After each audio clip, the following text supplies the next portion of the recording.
Россия. Страна лесов, полей, рек, озер, гор, пещер, ручьев, тундр, леса, тундр. 11 часовых поясов, 17 миллионов 125 тысяч 191 квадратных километров. Так, стоп. Заново. Россия. Страна величественной природы на более чем 17 миллионах квадратных километров. В России около 12 тысяч особо охраняемых природных территорий, или ООПТ.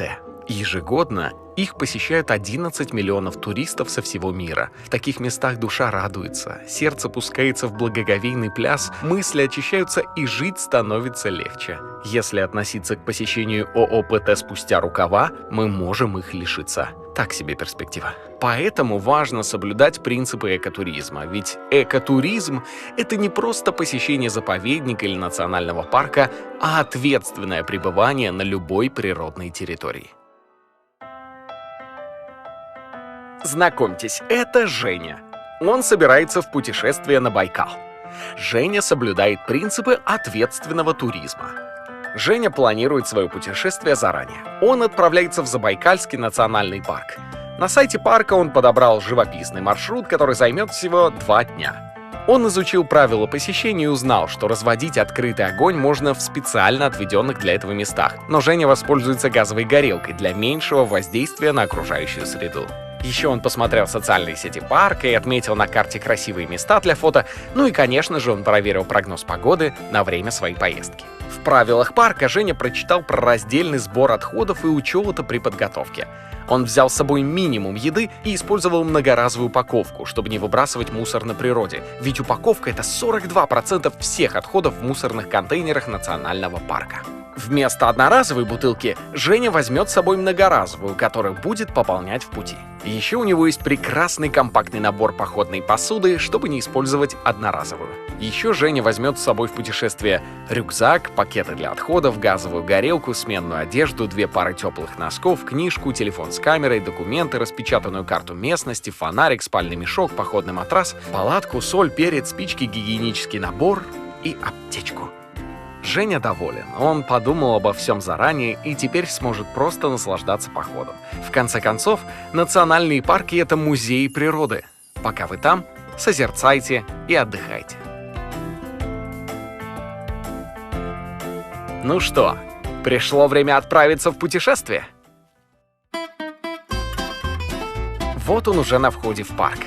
Ох, сколько всего прекрасного его ждет впереди. Женя отмечает на своей карте точки сбора отходов и покупает разрешение на посещение парка. Совсем немного, и он двинется в путь. Ах, Байкал, Байкал. Крупнейшее хранилище пресной воды на всей земле. Еще к тому же очень красивое место. Эх, ладно.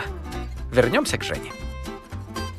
Женя ходит только по уже существующим тропинкам. Так он не разрушит естественный покров и почву, не навредит самым разным краснокнижным друзьям озера Байкал. На одной из тропинок Женя заинтересовался красивым растением. Он не будет его срывать, только сфотографирует. Даже камушек не стоит забирать с природной территории. Казалось бы, что такого, но, во-первых, вы можете нарушить экосистему. Во-вторых, за порядком следят инспекторы парка. Они спасибо вам не скажут. В-третьих, лучше, чтобы вся эта красота осталась нетронутой, и ей могли любоваться другие туристы. Если вам все же необходимо свернуть с тропинки, то будьте внимательны. Постарайтесь идти по песку, камням или гравию. Им не так страшны наши шаги. Ведь если все начнут ходить по, к примеру, мху, он может перестать расти на этом месте. Смотрите на природу. Любите природу. Изучайте природу. Но не разрушайте.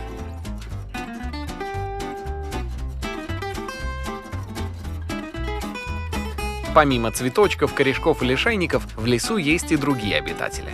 Как бы вам ни хотелось пообщаться, провести время или просто попить чаю с каким-нибудь бурундуком или зайцем-беляком, знайте, это очень опасно.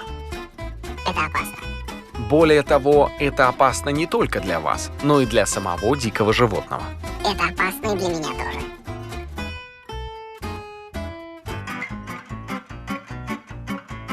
А еще еще в национальных парках есть особые гости – туристы.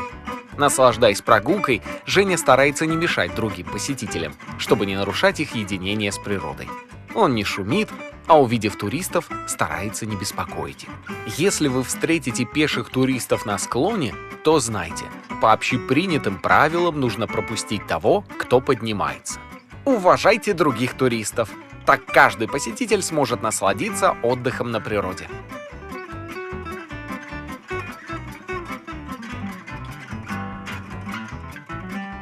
А тем временем увлекательный день Жени подходит к концу, и пора позаботиться о ночлеге. Выберите место заранее, не дожидаясь темноты. Если специально оборудованного кемпинга нет, вы можете найти место, где до вас останавливался другой турист. Разместившись там же, вы уменьшите воздействие на окружающую флору и фауну. Как я уже говорил, Женя пользуется газовой горелкой, чтобы лишний раз не разводить костер. Нет ничего прекраснее ужина на свежем воздухе. После ужина Женя помыл посуду с минимальным количеством воды и без моющих средств. А использованную воду он слил в небольшую лунку в 60 метрах от водоема. Кстати, если посуда сильно загрязнена, используйте хозяйственное мыло. Оно не так вредно. Вкусно поужинав, Женя решил отдохнуть на свежем воздухе. Но еще рано отдыхать. Необходимо сразу собрать весь пищевой мусор. Его нельзя закапывать или сжигать. Дикие животные могут найти отходы и пострадать. Да, я найду это и пострадаю. Я тоже. Как вы помните, Женя заранее позаботился о том, куда деть мусор в походе. Смотрите, он рассортировал отходы по отдельным пакетикам, чтобы их было легче утилизировать. В листовке, которую Женя взял на входе в парк, указаны точки и правила сбора мусора. Пластик он выбросит в специальном пункте на территории парка, а остальной мусор заберет с собой, чтобы утилизировать его как положено. Женя, ты молодец. Женя собрал и упаковал с собой все отходы. Затем убрал в палатку все свои вещи, чтобы ночью любопытные лесные жители не растащили их по всей территории парка, которая составляет 269 тысяч гектаров. Мы это можем. Теперь Женя ложится спать.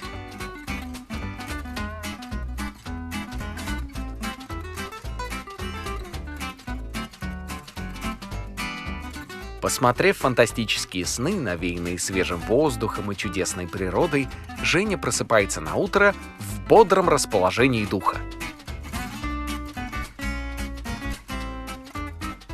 Перекусив, он собирается в дальнейший путь. Готов? Нет? Что еще? Ах да! Женя очень внимательно проверяет место своей ночевки, чтобы не оставалось никаких следов его пребывания здесь. Мелкий мусор он собирает и уносит с собой, даже если он чужой. Все. Теперь Женя со спокойной душой отправляется дальше.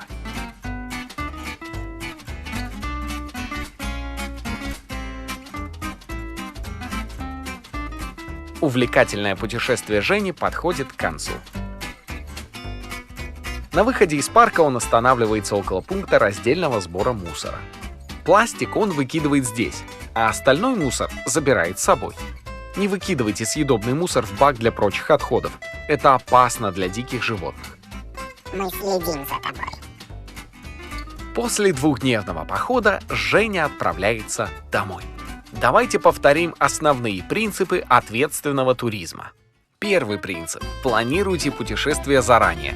Изучите сайт ООПТ, социальные сети, прогноз погоды, проложите маршрут и соберите вещи. Принцип второй. Ходите по тропам и поверхностям, не подверженным эрозии. Разбивайте лагерь в подготовленном для этого месте или на прошлых стоянках. Принцип номер 3. Утилизируйте отходы правильно. Сортируйте мусор, если есть соответствующие пункты, или заберите с собой все, что принесли на природную территорию. Четвертый принцип. Не берите ничего с природной территории. А принцип 5. Минимизируйте использование и воздействие огня. Принцип 6. Уважайте диких животных и растения. Ну и седьмой принцип. Будьте внимательны к другим посетителям. Ну вот, в принципе, и все. Конец. Спасибо за внимание.